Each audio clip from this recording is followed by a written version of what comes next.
Awami League regime, which fell last year after 15 and a half years of brutal rule, which has left behind a deep wound on our collective conscience. Cruelty was their system. The regime weaponized the state against its own people. The Rapid Action Battalion, police, and intelligence agencies were turned into tools of terror. Disappearances became routine. Thousands of political dissidents, student activists, and journalists were abducted, tortured, or silenced forever. Digital security laws criminalized thoughts. Facebook posts invited midnight knocks. Students who dreamed of a better Bangladesh were beaten, maimed, and in some cases martyred. Their only crime was dissent. This conference is not merely academic. It is a form of public witnessing. It's a reclaiming of memory from distortion. It's a signal to the world that we refuse to forget. That those who disappeared are not forgotten. That the mothers who cried in the darkness are not alone.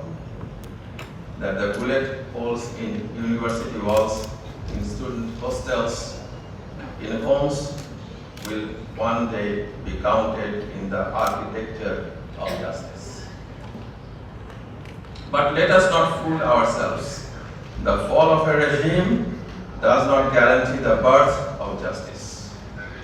We are still in the early hours of a fragile transition. Yes, fascist Hossain has been dethroned, but the structures of repression, legal, bureaucratic, and psychological still linger.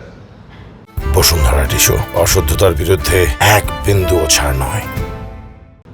The judiciary must be liberated from fear. The security forces must be reformed, not just renamed. The victims must be heard as agents of justice. And above all, we must protect the student movement, the soul of revolution, from being hijacked or co-opted. Reconstruction is a hard task. It requires humility, accountability, and imagination. We must now build a Bangladesh where democracy is not just electoral, but ethical, where no child grows up afraid to speak their mind, where no mother buries her son for daring to speak.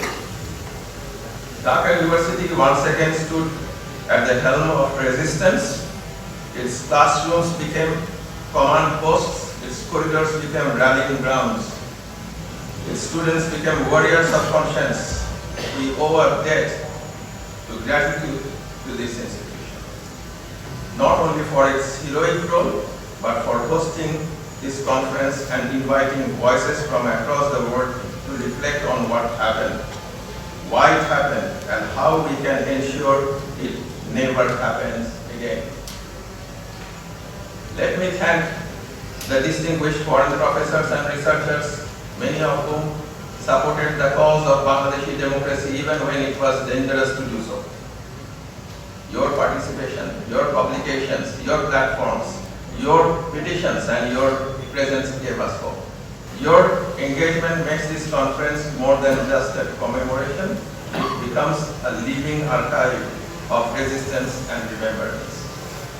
The survivors and families of victims, some of whom are with us today, please know that your suffering is not in vain.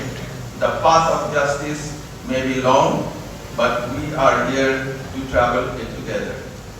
Dear friends, this conference is only a beginning.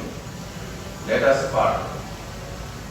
A national archive of testimonies, videos, photographs, and forensic records of the July Revolution.